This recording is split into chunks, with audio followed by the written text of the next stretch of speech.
አርሰናል ይሄን ዋይፋይ ፓስወርድ ካሪያት አልማት የተባለን ሰውዬ ሃክ አረግ ነው። ፈርስት ሃፍ ነው አክሊያር ነው። ፈርስት ሃፍ ማለት ሃቨርስ እንዴት አባሽ ናፍቀሽን ነበር። እንዴት አባሽ ጎሉ ራሱ ማለት ጎሉ ራሱ ለጊዮኬሬዝ ራሱ ሃቨርስ መኖሩ ተመቸው። አይገርም? ተመቸው እኮ በቃ ሃቨርስ ለማልስት ምትል ሰው ነው። ጊዮኬሬዝ ስጠኝ ሚል ሰው ነው። ተመቻችሁ ጋር ባር ሌላው ሰልፊሽ ስለሆነበት ሃቨርስ ሁሌ የሚያገባው ባዶ ኳስ ለጊዮኬሬዝ ሰጠዋል። አሪፍ ነገር ነው። እንዴት አድርገን ነው አሁን ሃቨርስን ሜዳውስ ምናስገባው? ገባሽ? አሪፍ እንቅስቃሴ ፈርስት ሃፍ ጌም ገደር ነውና ሰከንድ ሃፍ ትሬኒንግ ምናምን ሮቴሽን ምናምን ፊትነስ መጠበቅ ያለባቸው ምናምን ተጫወትም። ጄሱስ ተቀይሮ ሲገባ ሁሌ ያገባል። ተቀየረ 0-0 እያለን የምታገባ ምን አለበት? አድክም ይሆን ሰውዬማ ደግነቱ ተሰረዘበት። ከባር ያለቀ ጨዋታ መግደል ነው። የሞተ ሰው ላይ መተኮስ ነው ጄሱስ የሚችለው። ከዛ በተረፈ የኤዜ እንቅስቃሴ ምናምን ተመችቶኛል። ማርቲኔሊ ማሪፍ ነበረች። አንድ ጎል አገባች። ማርቲኔሊ ቻምፒየንስ ሊግ ደራዳን ከተባለ ማንንም ሁን ነው የሚያገባው። ማርቲኔሊ የተለመደ ነው። አሁን ሊድዝ ላይ ይሄን ነገር ፈርስት ሃፍ ላይ ደገሙልን ባይነኝ። በቃ ፈርስት ሃፍ ላይ ሊድዝን ግደሉልኝ። ይሄ ነው ማየት ፈልገው ያርዘገናርስ ክለባችን አርሰናል በሻምፒዮንስ ሊጉ አዲስ ታሪክ ማስመዝገብ ችሏል።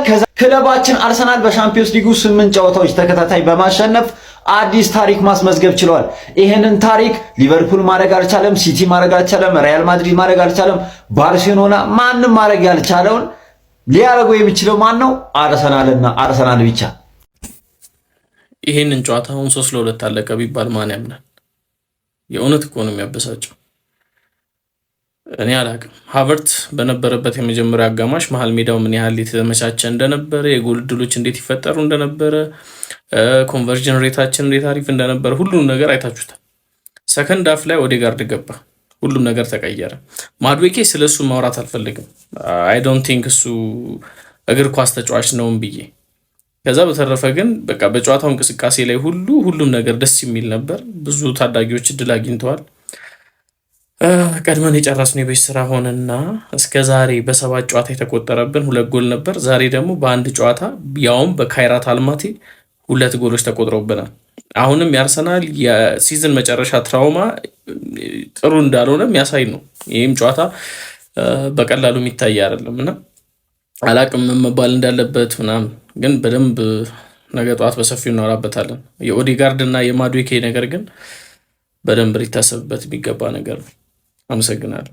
የነገስንበት ቻምፒየንስ ሊግ ላይ አሁንም ንግስናችን እንደቀጠለ ዘርፋፍ ብላ እንደተቀመጥን ቦታው እንደተመቸን እንደተደላደለው ማለት ነው። ጋነርስ አሁንም ቀጥሏል ማለት ነው። አንደኝነታችን እንዳስጠበቅን ይሄንንም ጨዋታ የመጨረሻውን ጨዋታ አሸንፈን ወጣናል ማለት ነውና በጣም ደስ የሚሉ ኢቨንቶች ተፈጥሯል። እዚህ ላይ ከሃቨርት አሲስትና ጎል ፈርስት ሃፍ ላይ ብቻ ጊዮኬሬሽም እንደዚሁ አሲስትና ጎል የሆነ መነሳሳቱ ምናምን በጣም ነው ደስ የሚለውና ብቻ ማለፋችንን እናረጋግጠናል። ግን ከዚህ ጨዋታ በጣም ቅር ያለኝ ነገር ማለት ነው አርሰናል ለምንድነው ጨካኝ ያልሆነው? ተጫዋቾቹ ለምንድነው ጨካኝ የማይሆኑት? ቆይ ሊቨርፑልን ይዩት 6-0 እንዴ!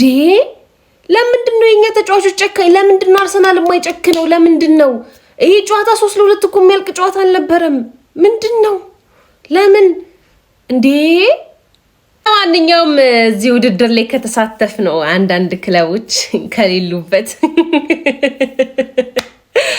አምስቱ የእንግሊዝ ፕሪሚየር ሊግ ከእንግሊዝ የሄዱት 5 ክለቦች እንግዲህ ቀጥታ 8 ውስጥ በመግባት አልፈናል ማለት ነው። አርሰናል፣ ቶተናም፣ ሊቨርፑል፣ ሲቲ እና ቼልሲ እንግዲህ አልፈናል ማለት ነው። ኒውካስትል ደግሞ ያው አጣሪያ ውስጥ ገብታለች ማለት ነውና በጣም ደስ የሚል ነገር አለው። በዛ አርሰናል ይሄ ነገሩ ቅር ብሎኛል። በዛ ልክ ግን ደግሞ የነ ሃቨርት ማግባት የነ ጊዮኬሬሽ በጣም ቤስት ደስ ይላልና ትንሽ የሁዱን ነገር ያስረሳን ነገር ይመስላልና ጉዞ ወደ ቀጣይ ይቻላል። ስለሚቻል ይሄንን ያደረገው አርሰናል ነው። 8 ተከታታዩን ጨዋታ ዘርሮታል። አርሰናል ግን 2 ጎል ማስቆጠራቸው ቢደብረኝም አርሰናል 3-2 አሸንፏል።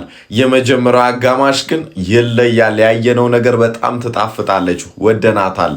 በጣም ጣፋጭ ጨዋታ ነው ያየነው የመጀመሪያው። ሁለተኛው እንኳን አጨራረስ ችግር ነበረው፣ ይደብራል። ግን አርሰናላውያን ይህንን አስቀጥለን ከሄደን ዋንጫውን እናመጣው ይሆናል። ገነርሶቼ እንኳን ደስ አላችሁ። ዛሬም በድል ወጥተናል፣ አገግመናል። በትንሹም ቢሆን ግን ክለባችን ያጨራረስ ችግር አለበት። ይህም የመጀመሪያው አጋማሽ አሪፍ አሳይቶናል ብዬ አስባለሁ።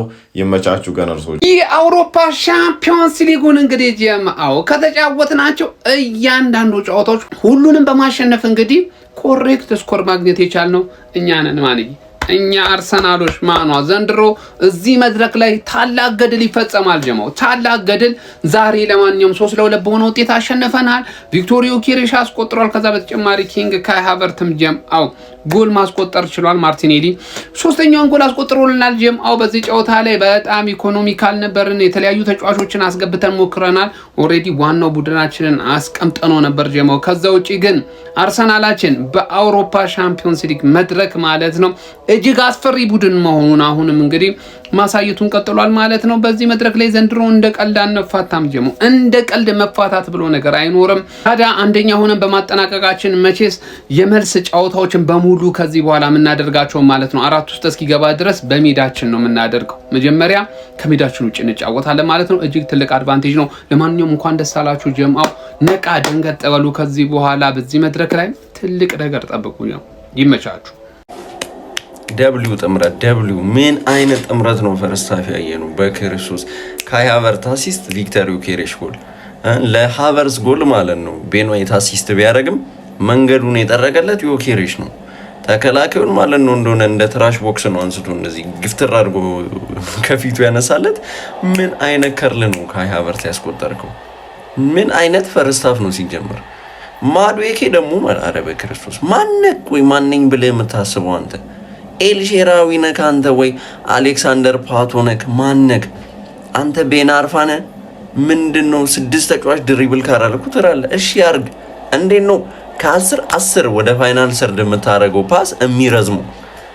ጅልጥ ፓስ የሆነ ለማቀበል አሁን ለዮኬሬሽ ሆነ ኳስ ሊያቀበለው ሳይሆን ጎል ላይ የሞከረው ነው የሚመስለው። በቃ ፓወሩ የፓሱ ፓወር አሬ ተመጣጣ ማርቲኔሊ አረ ምን አይነት ፈረዛም ነው ግን ማርቲኔሊ ለምንድን ነው ሻምፒዮንስ ሊግ ላይ ብቻ ሲሆን ከቦክስ ውጪ ከርል ምናምን ሞክረው ፕሪሚየር ሊግ ላይ ለምን አመታም ከቦክስ ውጪ እንዴ?